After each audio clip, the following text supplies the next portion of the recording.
Good afternoon, everyone. Welcome to Strategic Planning Committee, Tuesday, 18th November 2025. The time is 3 o'clock. Item 1, apologies for absence and notification of substitute members, please. Through you, Chair, we've received apologies from Councillor Beryl with the substitution of Councillor Cartwright. Item 2, declarations of interest. Do any members of the committee have any declarations of interest in any of the items under consideration at this meeting? Thank you. Item 3, minutes. Do we confirm the minutes of the meetings for Strategic Planning Committee held on 23rd of September 2025 as a correct record, please? Do we confirm the minutes of the meetings for Strategic Planning Committee held on the 30th of September 2025 as a correct record, please? Thank you. Item 4, Chair's announcements. Members of the public are permitted to film, broadcast and report on the meeting, subject to the efficient running of the meeting not being affected. Only those people who have registered in line with the committee's speaking procedure may address the committee.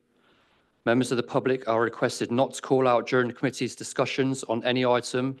Anybody who repeatedly disrupts the meeting may be asked to leave. All speakers will have 5 minutes in which to make their statements and are asked to remain seated after they have addressed the committee to answer any questions the committee may have. This meeting is being webcast on the Council's corporate YouTube channel.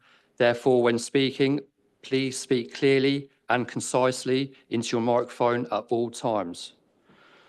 There are no planned fire drills, so if the alarm does sound, evacuation instructions will be given by Democratic Services. Please ensure that any devices are switched off or onto silent mode. For the benefits of the public watching remotely, I'll now introduce the officers and the committee, starting with my furthest right, please. Through you, Chair, my name's Sian Webb. I'm Principal Planning and Highways Lawyer. Thank you. Diana Davis, Democratic Services. Scott Packer, Chair. Simon Ellis, Head of Development Management. Nikki Scaife, Major Projects Team Leader. Rebecca Grants, Major Projects Officer. Councillor Braun Furman. Sorry. Councillor Rosie Humphreys. Councillor David Smith. Councillor Charles Manners. Councillor Phil Bignell. Councillor Bob Purser. Councillor Sally Keeble. Councillor Anthony Locke. Councillor Richard Pipes. Councillor Trevor Hughes. Councillor David Gaskell. Councillor Adrian Cartwright. Thank you, everyone. Item 5, application number 2024/0672/MAO. Land northwest of Up High Street, Harpole. The committee is advised that this application has been withdrawn from this afternoon's agenda at the request of the applicant in order to allow the applicants to engage more fully with the relevant stakeholders, including with WNC and Harpole Parish Council on relevant matters, in particular the future provision and management of publicly accessible open space, affordable housing provision and wider infrastructure. The application will be reported to committee at a later date to be confirmed. Item 6, application number 2025/2236/MAR, location land at Norwood Farm, Sandy Lane, Harpole. I will now hand over to the case officer, Rebecca Grant, to begin the presentation. Thank you, Chair. So this is an application for reserved matters approval for 233 dwellings with the appearance, means of access, landscaping, layout and scale for phase 2 and part of phase 2A relating to the outline application. This reserve matter application forms part of the Northampton West Sustainable Urban Extension. The overall site is allocated in the West Northamptonshire Joint Core Strategy for Development. Outline planning approval was granted in June 2020 for up to 1,900 dwellings, a local centre, primary school and public open space. This is the indicative master plan which was approved under the outline planning permission, which sets out how the overall site will be developed. The parameters plan was also approved under the outline planning permission, and this plan illustrates the various land uses, for example, residential, primary school, local centre and public open space. It also highlights Sandy Lane Relief Road, which was recently opened and runs north-south through the site, linking Roman Road to the north to the A4500 to the south, which leads into Northampton.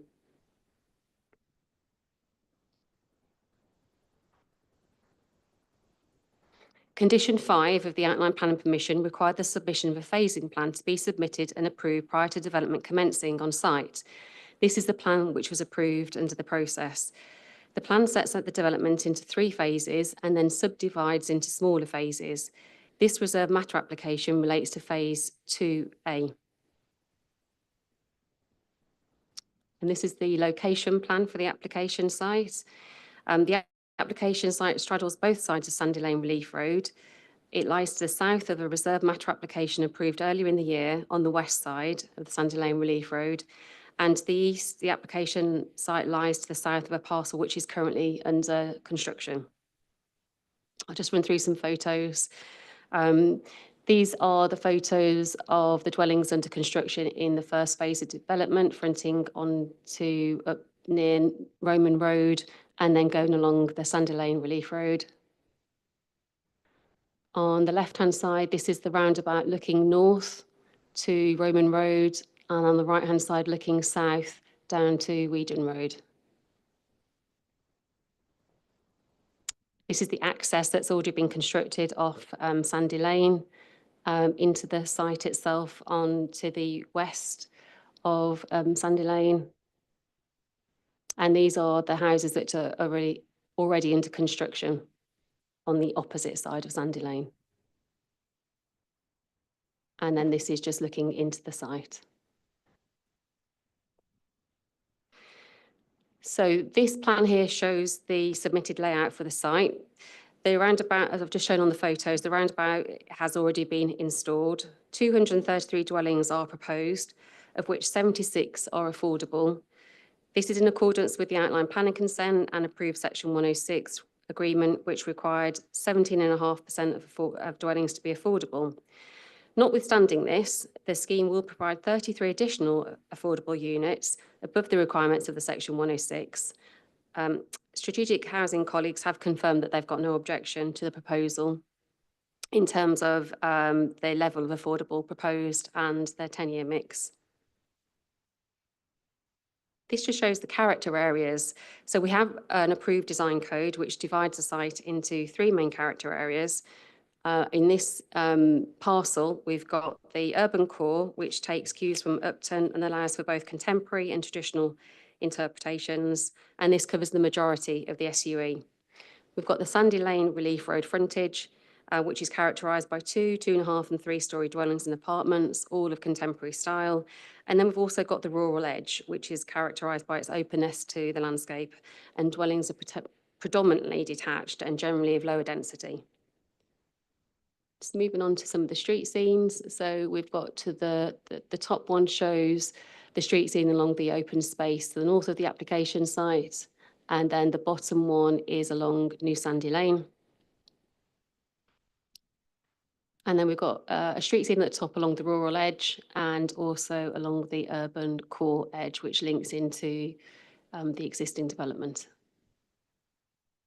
And then just a couple of examples of the house types within the urban core here, and then the rural edge. So all comments that have been raised by statutory consultees have been addressed. The section 106 sets out the quantum of affordable and the 10-year mix. The application is considered to be acceptable and is therefore recommended for approval with delegated authority to the Assistant Director of Planning and Development to approve any amendments to conditions which are set out in the report if deemed necessary. I just draw members' attention to late items. There is an update to condition 1 listing the drawing numbers, and there is also a response to Design and Gap Crime Officer's comments. Thank you. Thank you, Rebecca. Any questions from committee? Councillor Bignell, please. Yes, thank you. Through you, Chair. A couple of things. Connectivity. The existence of the new Sandy Lane or the Sandy Lane splits this whole area in two. There seems little connectivity between the left and the right. I mean, there should have been a Pegasus crossing on the bottom. That's still yet to be installed. How does this on the left connect with the bit on the right? And probably extending that even more, where are the cycle routes and such like that feed you into Northampton? It just seems like isolated blocks are being put in there, and I'm not sure about the connectivity is my first question. I'll come to the second in a minute. Thank you, Chair. I mean, it is difficult because obviously it's a big development and it is being developed phase by phase. So at the moment, it may not feel as though all the sites are connected, but there is an overall master plan which sets out the connectivity through the development and where the routes will be. There are routes going to be through the country park, so we have got those details now, and the section 106 sets out the trigger points as to when those footpaths will need to be installed by. Because at the moment you've got two sides, the west and the east of the new Sandy Lane, and people are living in both of those, and there's no way of getting across new Sandy Lane, as I understand it. Is there a crossing on it at any point? That's right at the bottom, isn't it? And on the old Sandy Lane, where that Pegasus crossing, that doesn't exist yet, and that should have been put in by now. It just seems to be the infrastructure is lacking behind the development pace.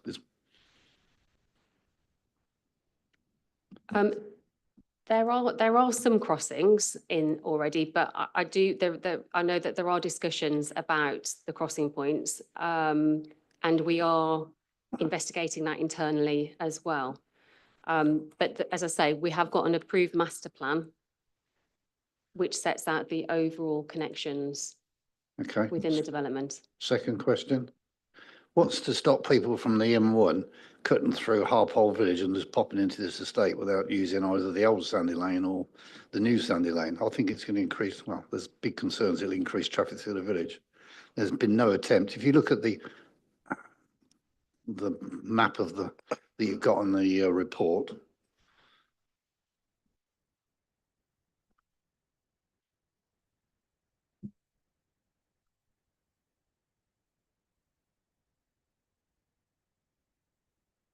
no, the one we've actually got in the report, it's not that one, is it? But it shows, yes, in the bottom left-hand corner there, you've got the old Sandy Lane coming up with Larkhall Lane on its left. You can come up there onto that roundabout and pop into the estate, having missed out the new Sandy Lane. Why is there still a connection? I understand you've got to get to those businesses, but why is there still a connection at the bottom of there from the old Sandy Lane? That's it, just there, onto the edge of that estate. If that was blocked off, it would stop all the traffic rat running its way through this estate. Chair, I mean, the principles have been established at the outline application stage. It's not something that this reserve matter application could review now. Okay. It was determined at the outline stage. The existence of that old Sandy Lane just seems wrong. I thought it was going to be closed off, and so that's the point of the new lane, which feeds the whole of the development. But it is what it is, I guess.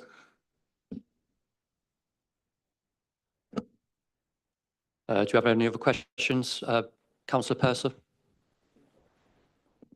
Thank you, Chair. I'm interested in the Environment Agency's comments on paragraphs 752 and 753. One says that the EA has concerns that Billing doesn't have capacity for this development, and the next paragraph says that it has. I'm wondering where we're at on that, and are we actually reaching capacity, and what is being done about that? Okay, thank you. So yes, so in the consultation responses, the Environment Agency, whilst they have no objection to the development, they have drawn our attention to whether the Great Billing Water Recycling Centre is at near capacity, and have advised us to liaise with Anglian Water. Anglian Water have also been consulted on the application. They've raised no objection and have stated that Great Billing is within the acceptable parameters and can accommodate the flows from the proposed growth. Notwithstanding this, there are conditions attached to the outline consent which require these details to be submitted and approved before development even commences on site. So the developers still need to discharge that condition.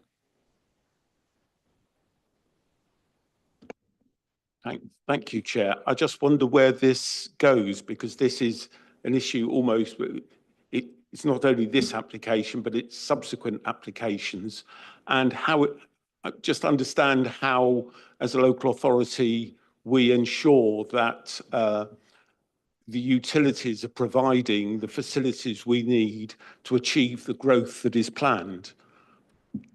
And it might be beyond this committee's remit, but do we need to raise it another committee to make sure that it is dealt with?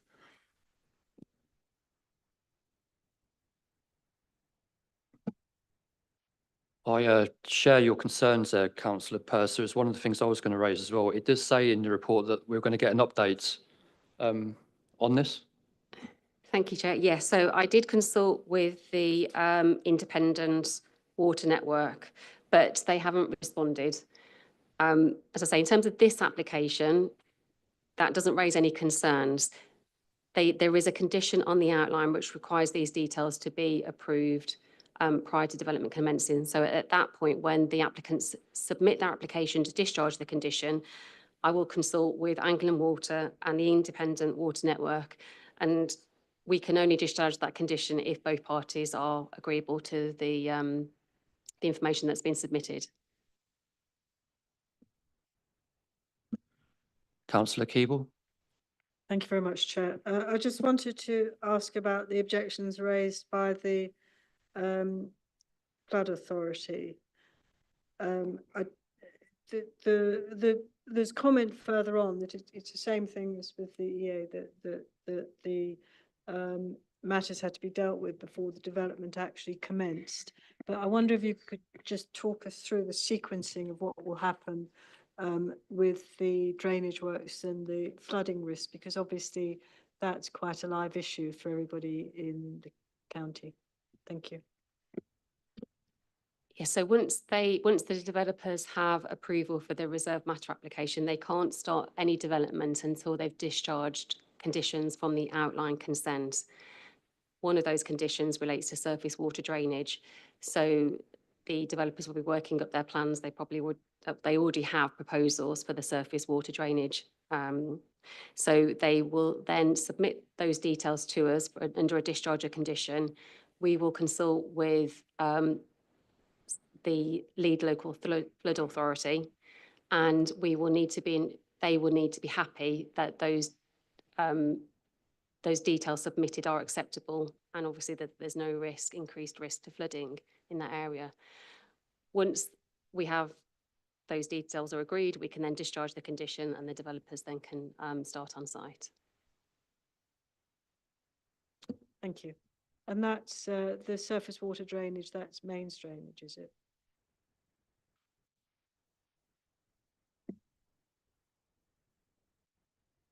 Yeah, we haven't got all those details at the moment, but the lead local flood authority will advise us on that, on the acceptability.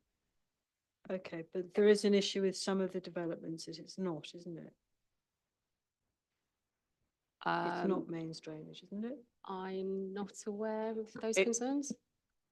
So the condition will ask for a detailed drainage scheme, and that could be a combination of various approaches to deal with the surface water drainage, but we haven't got that particular detail for this phase at the moment, but that needs to be agreed. And then there's a further condition that will require approval as to how they're actually going to implement that scheme. So there's kind of two conditions that will assess it and cover it off.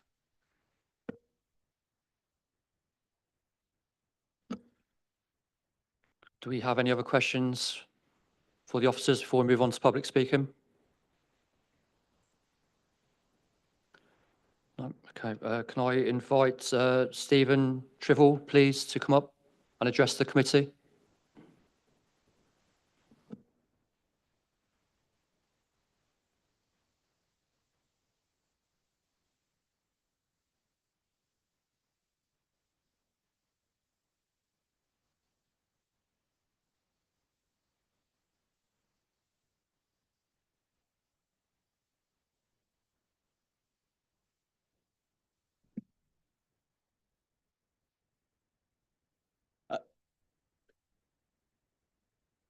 Yeah, that's fine.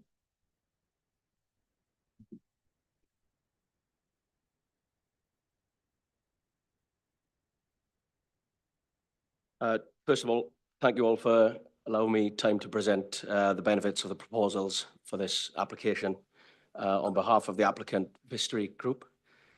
Vistry Group, as I'm sure most of you are aware, are an award-winning developer with a 5-star customer satisfaction rating. As one of the country's largest house builders, Vistry Group leverage expertise, skills, and scale to deliver quality new housing. Vistry's partnership model means that they work with both public and private partners to secure and speed up the delivery of new homes and create sustainable new communities. This leaves a lasting legacy where people love to live in lots of developments across the country. Phase 2A will deliver a total of 233 new homes. A total of 43, or 18% of the development dwellings, will be provided as Section 106 affordable housing. This is over the 15% required across the wider site. 30 of these homes will be provided as affordable rented housing and 13 as shared ownership housing. This is in accordance with the Section 106 tenure mix. Going beyond the Section 106 requirements, all 43 affordable dwellings have been designed to meet building regulations parts M42 internally and meet the nationally described space standards, ensuring homes are sufficiently sized and adaptable for changing future needs. 50% of the rented houses, affordable rented houses, are fully compliant with building regulations part M42, meaning they are accessible and adaptable dwellings, while 7% meet parts M43, meaning they are wheelchair user-friendly, with sufficiently wide and level access parking spaces associated with those dwellings. All affordable dwellings will be indistinguishable from market dwellings in terms of appearance and will be dispersed throughout the development. Perhaps the most significant benefit, as the case officers covered, is that an additional 33 additionality affordable homes will be provided within this parcel, again with a mix of rented and shared ownership.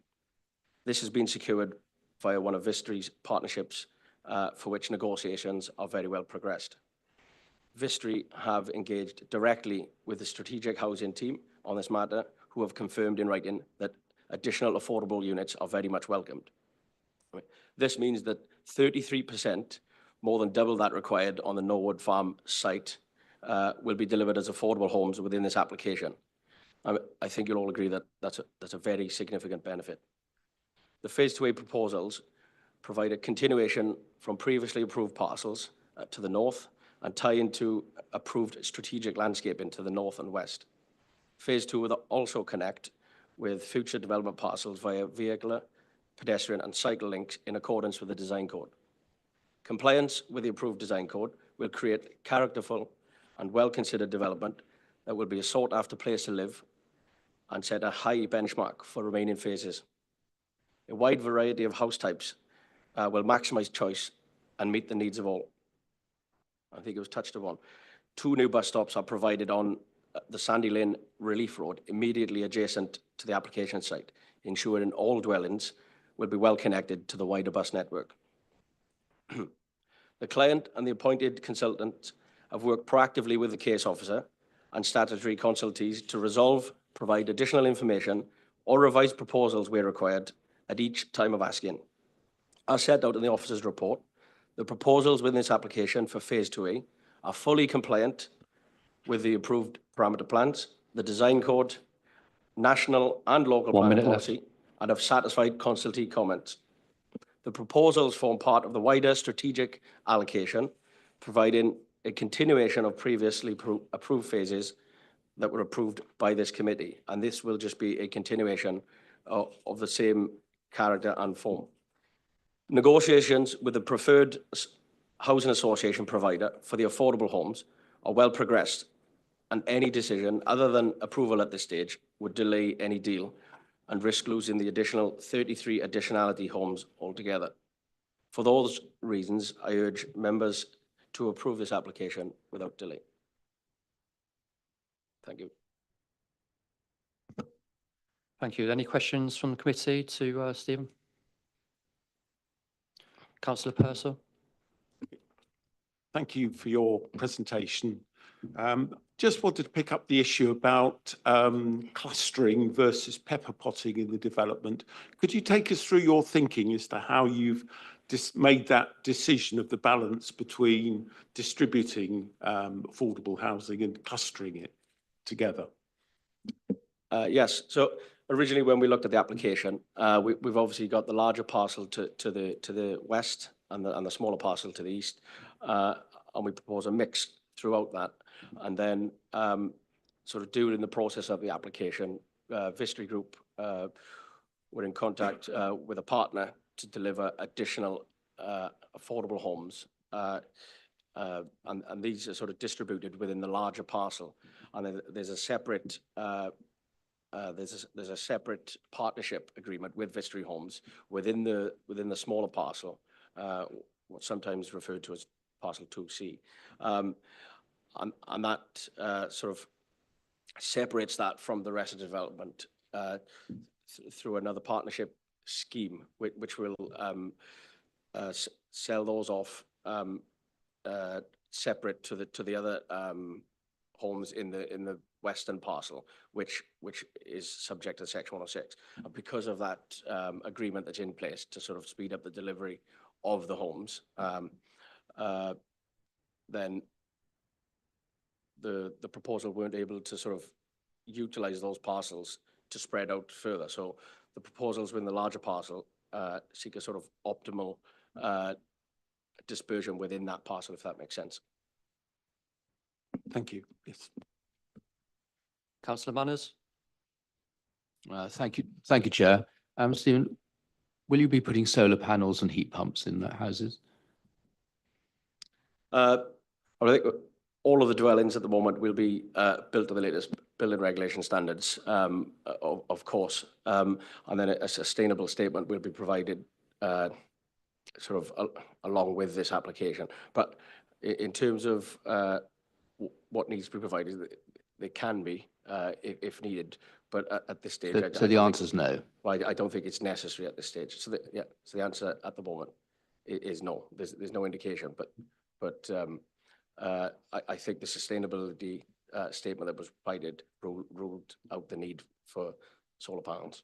I mean, the previous applications we didn't hear today, actually we're going to use solar and heat pumps. So it's disappointing that you aren't doing that and future-proofing the houses. If possible, if it's a point I could come back to clarify with you.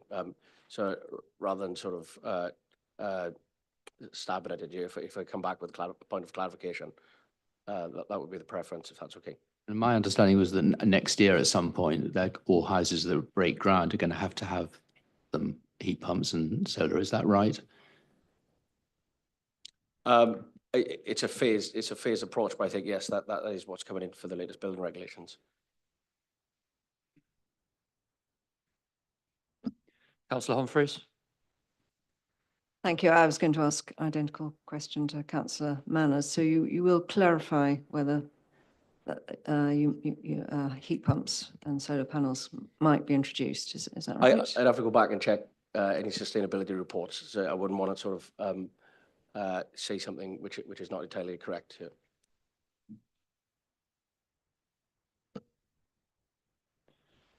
Do we have any other questions from the committee? Councillor Manners. Make one further point. If you were to put heat pumps in the houses, I would ask that they do have solar to compensate for the increased costs of the heat guns. We had an application recently where they were just putting heat pumps in with no solar gain. And that for me is unsustainable for the people who are actually going to have to live there. Thank you.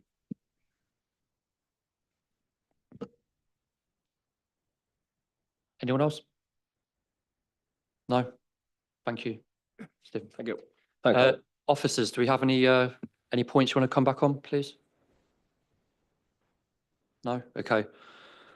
Can I move the committee to debate this application then, please? Anyone wants to start?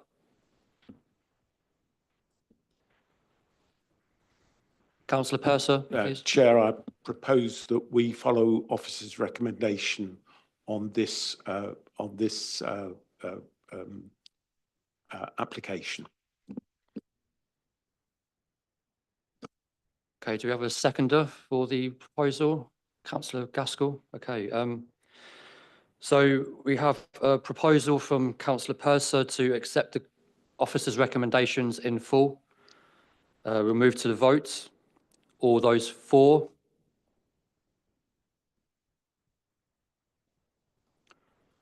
Thank you. And one abstention, which means the proposal to accept the officer's recommendations in full has carried.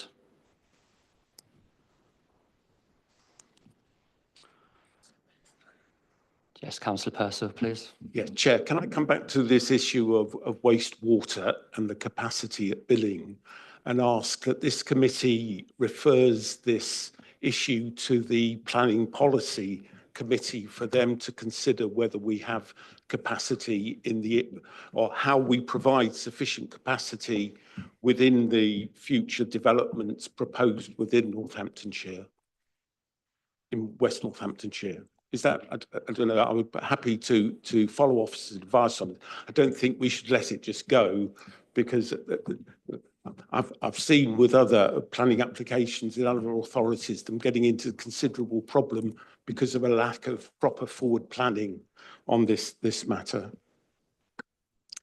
Through you, Chair. I understand the policy team are fully aware and actively looking into that, as is the director, I think, as well. So there are discussions about those issues. Very much aware of those, particularly with the merging plan coming forward as well. Councillor Bignell. Means we seem to developed into general discussion here. In the last case, we talked about should they have heat pumps and should they have solar panels, such as, are the officers going to give us some guidance of where we are with legislation nowadays? I'm presuming this one, it was back in 2016 when it was done or whatever, so that doesn't count, but I'd seek professional advice, please. So I think we always kind of come back to this, but it is building regs, and it is a combination of, in terms of building regs, there's a requirement to meet a certain standard in terms of these things, so it can be a combination of different approaches that they can use, as I understand.